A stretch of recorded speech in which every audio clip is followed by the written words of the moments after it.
You're watching Sterling SBA. Make sure to like, comment, and subscribe. All right, welcome back to Sterling SBA. Today we are here at the Wyndham Garden Inn project and it's finally completed. This has been 3 years in the making and we've actually been here 3 different times to film, but today is what we've all been waiting for, the grand reveal.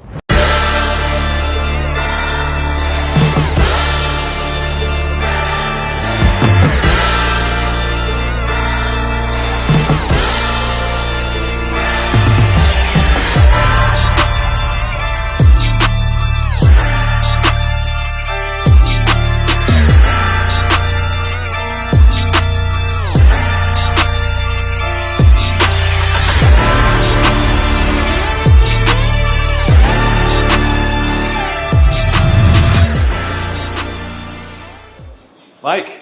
Hi, Sterling. How are you? Pleasure, man. Great to see you again. Nice meeting you again. Yes, congratulations. Thank you. We're here at the grand opening.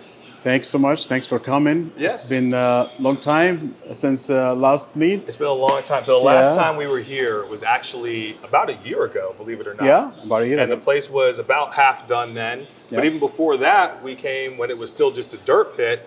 We met with the contractor, and I mean, that was almost 2 years ago now. So this has been a long time in the coming, man, but the place looks absolutely fantastic. So do you want to take us on a quick tour? Absolutely. Let's go walk around, see what we are right now. Awesome. So you actually bought this property in 2017, correct? Yes. Okay, so when you bought this in 2017, what was the initial vision? Did you foresee a Wyndham Garden here? Well, be honest with you, Sterling, when I bought the land in 2017, we meant to build for a different franchise. It's that time we got everything, the commitments letter from the bank, and we got all the franchise agreements. But when COVID happened in 2020, everything slowed down. The bank actually couldn't go through with the deal because the pandemic and the COVID. So the bank pulled out? Pulled out completely, wow. Yes. And then we decided to just, in 2020, start looking for a different bank. Okay. Till we find you guys, Bay First Bank, and Sterling helped us a lot on getting the loan with SBA.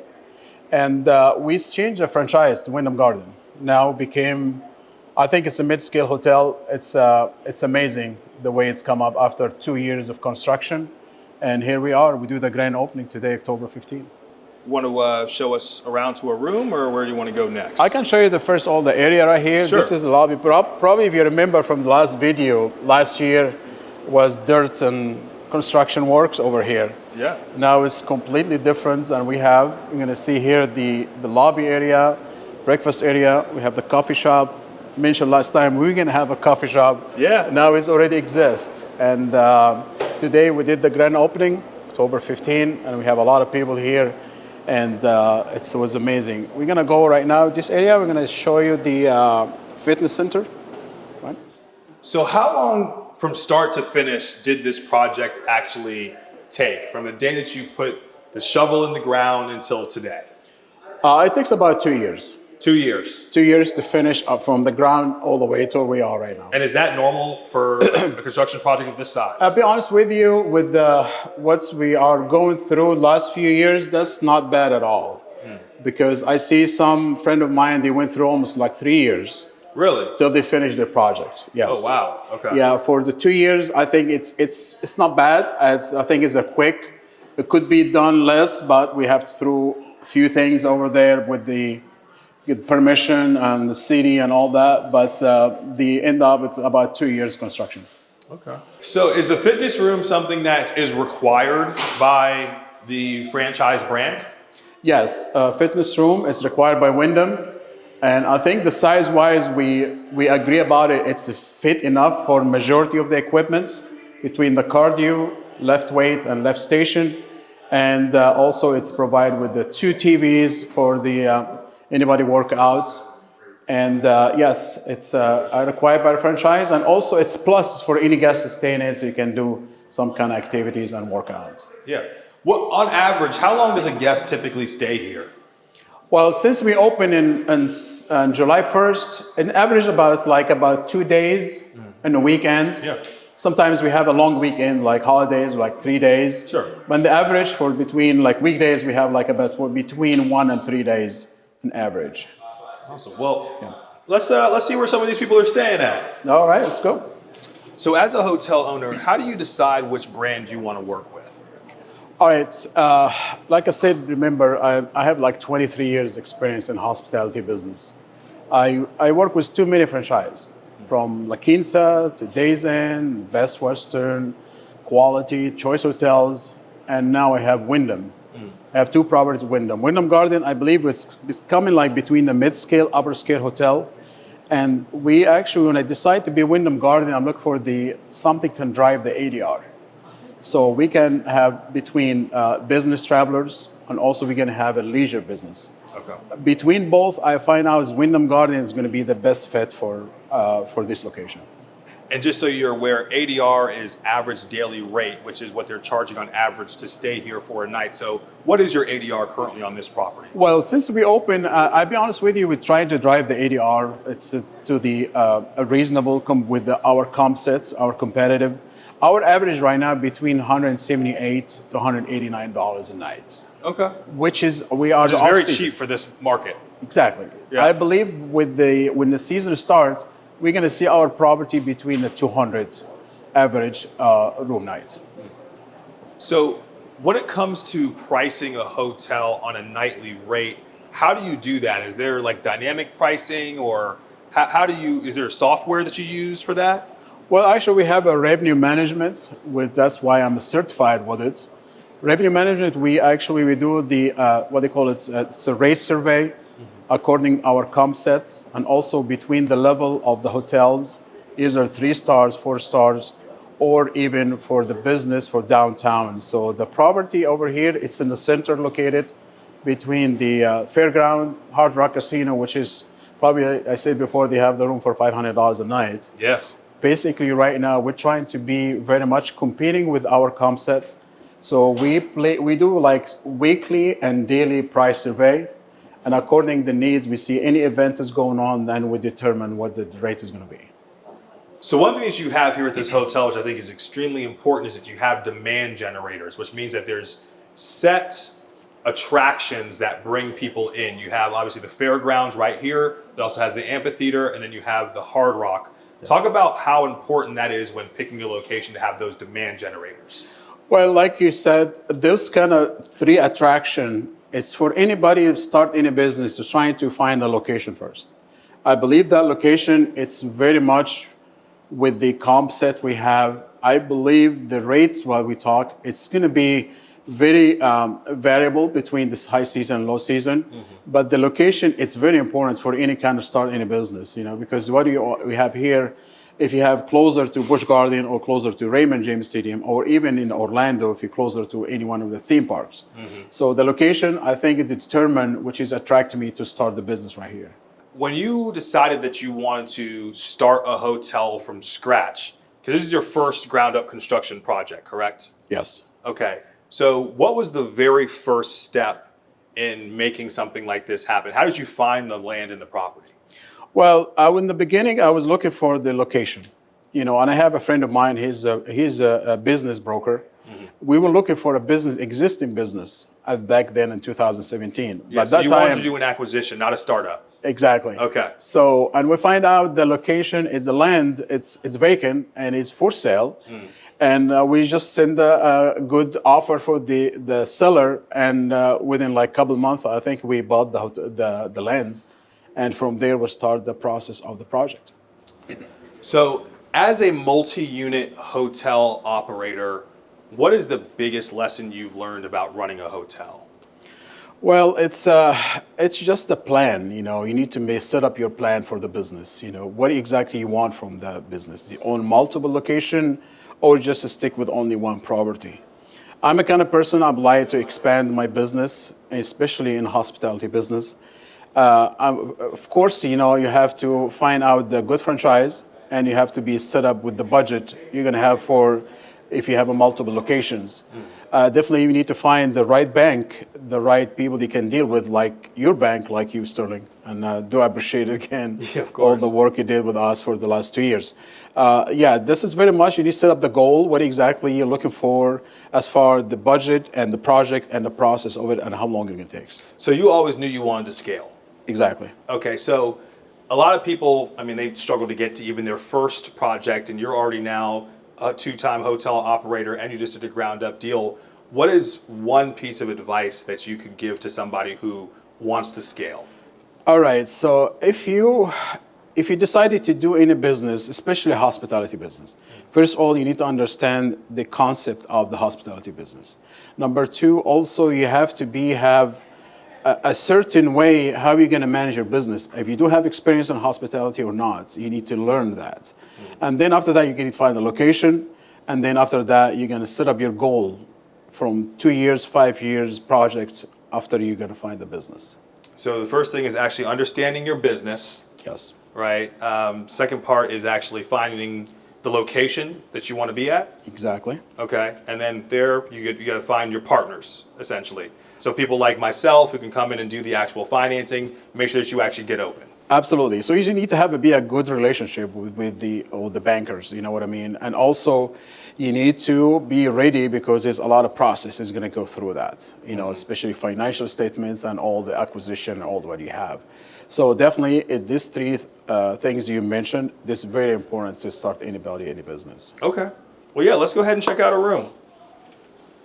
So talk to me a little bit about this room design, because one thing I noticed when I came in here earlier was that these rooms are extremely nice for what you would consider to be a mid-range hotel. So how do you go about designing a hotel room? All right, so once you sign the agreement with the franchise, they have the team with the design departments, with the architect, and then you're going to decide how many rooms exactly. We can have a different room types, either with the 2 beds, 1 bed, or a suite. According to the demand for this area, we determine how many rooms we need from each room type. And then after that, we decide with the architect and with the contractor and how many rooms from that room type. And we subdivide it on the total number of rooms. And then we decide we're going to pick from that room type such and such number. Okay, so does the franchise actually have layouts of different rooms, and you go through and say, hey, I want 10 rooms like this, I want 20 rooms like that, and 30 rooms like this? Exactly. So according your plan, how many rooms you're going to have in the entire building, and then after that you decide it, because each room types have a different size. So the king size bed different than the 2 queen bed, different than the suites. So the size determines exactly how many rooms total is going to be subdivided to have the total number of the hotel. And do you get a different ADR based on the layout of the room? I'm assuming obviously a suite would cost more than a traditional room, but you know, one where maybe there's a garden tub versus a shower like this one has, or maybe there's 1 king versus 2 queens. Does that all affect your pricing? It is. Somehow, if you're going to find the standard room is going to have a certain rate, the upgrade rooms is going to be a little bit higher, especially if you have a suite.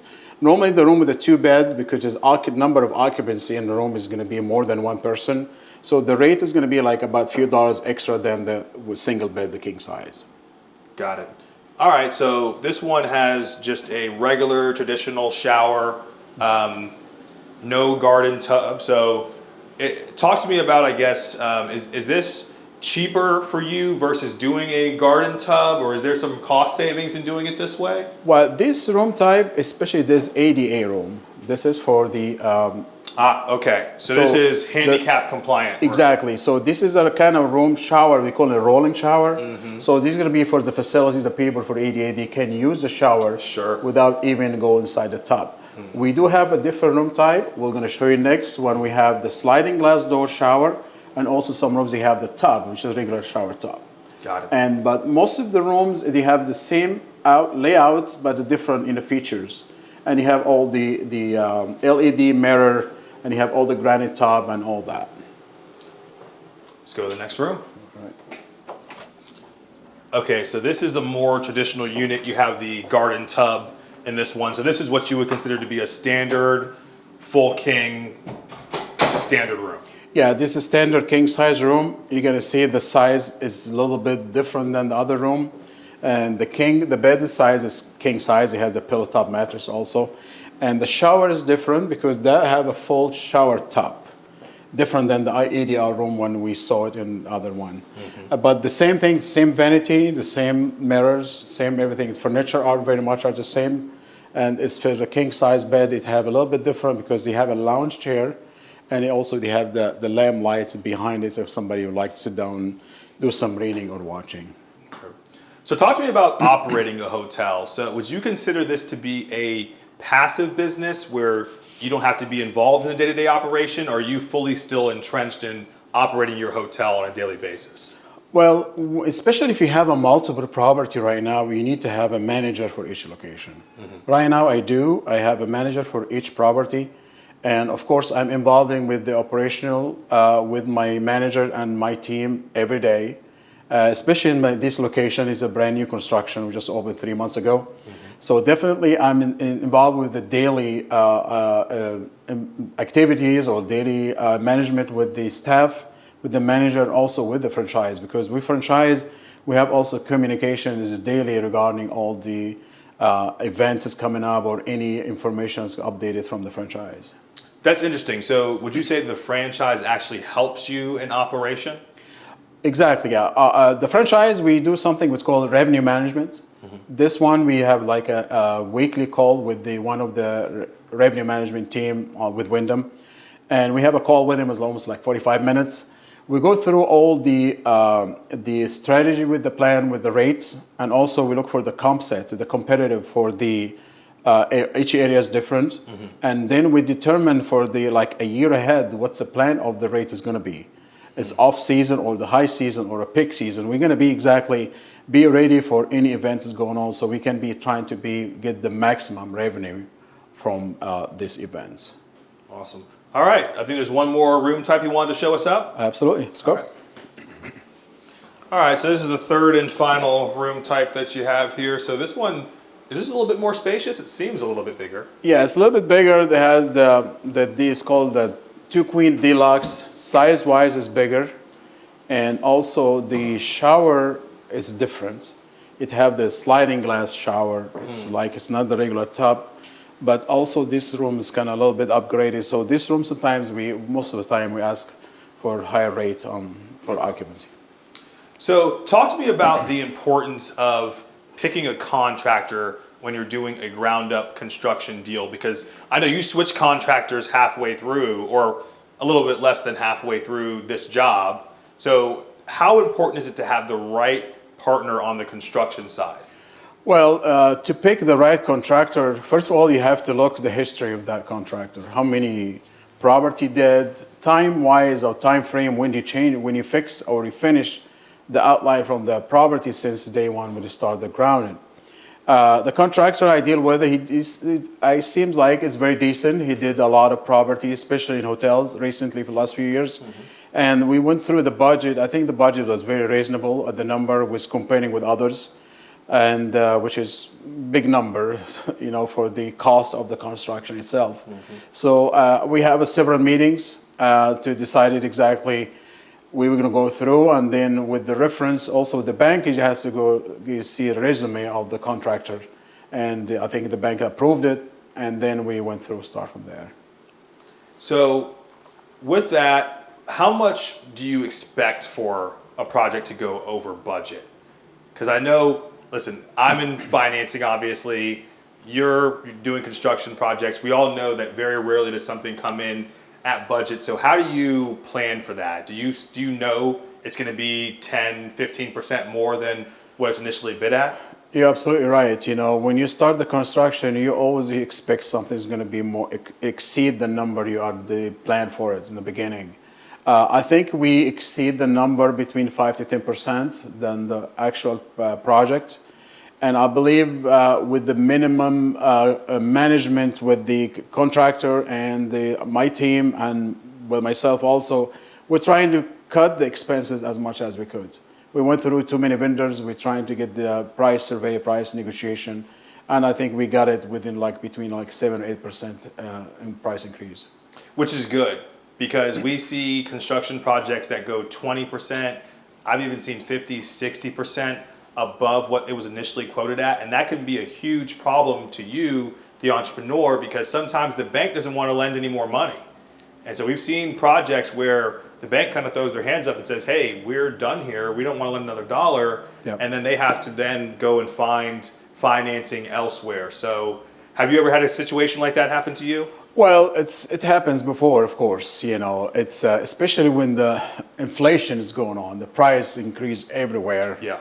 And with the new constructions, especially when you're dealing with too many vendors, too many suppliers, every one of them, they can surprise you with the last minute price. And it happened with the certain vendors, and with several talks and negotiation, we'll be able to just cut it to minimize. But eventually, if something happens, you need to have a certain reserve of the money, because your budget is going to be exceed the normally expected. It's going to be have some percentage, like I said, between 7 or 8 or 10%, and that's what trying to manage it by the way it should be, and have expanded more than the actual budget is going to be.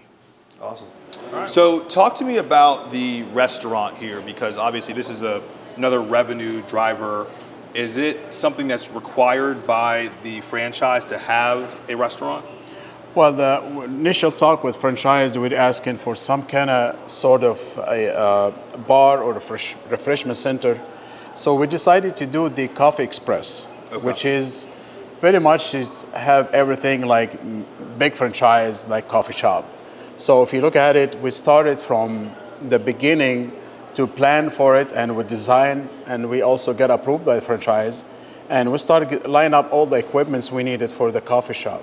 Coffee shop itself, it could be a separate business and generate more revenue, and also to the hotel, because a lot of people, they come in, they're gonna find everything they can need it for any franchise coffee shop. We already have it here in the hotel.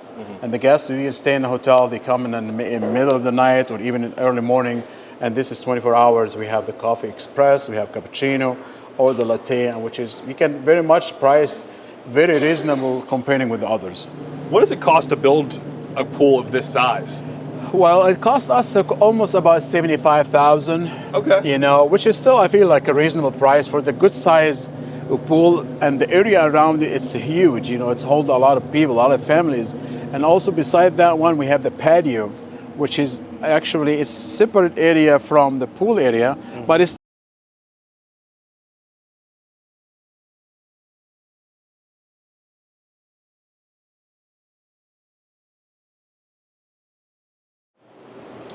So Mike, before we leave, I have one more question for you. What is the biggest lesson you've learned in starting a hotel from scratch and doing a ground up construction deal? all right. The main lesson I learned, you know, is just the plan. You know, I need to set up the plan for your whole entire project. Because sometimes you expect it's going to be done in a few months, or 6 months, or 12 months, or 20 months. No, expect it's going to be some delayed for any reason. It's going to be happen with the license or the certificate or anything else coming from the construction side. But what I learned from a brand new construction, was my first brand new construction. I feel like it's, you know, you have to be ahead of everything, line up, choosing the contractor, choosing all the team they're going to work with you, because it's going to be a long journey. It's not going to be something that's going to be finished very quick. So definitely we need to find the contractor and your team they're going to work with you. Okay, I said I had one more question, but I lied. Yeah. Okay, so this is my last question. How much does it cost to build something like this? I'll be honest with you, the number is big. You know, when expecting in the beginning is going to be a certain number, but the hotel like that, 80 rooms, upper scale hotel, I believe it's going to cost between around $14 to $15 million to just have it complete the project done. Wow. Mike, thank you so much for everything. Thanks for showing us around again.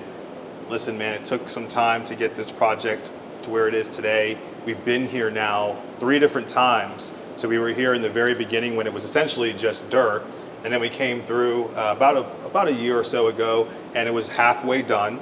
And now we're here, and the place is fantastic. This is an amazing final project, and I know how much work you had to put in to get it this far.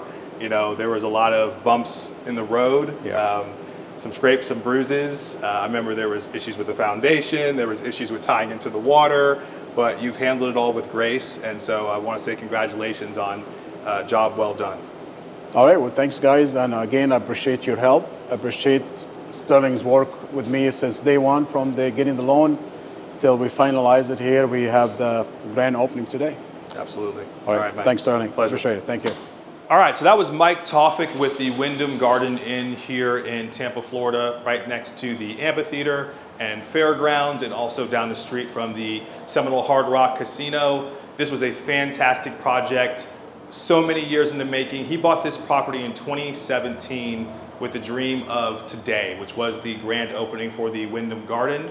And Mike is a wealth of information when it comes to how to start a hotel, how to scale your hotel. He's been doing it, he's in the trenches, he's an operator, and he really lives this. If you like content like this, make sure to like and subscribe. This is Sterling SBA.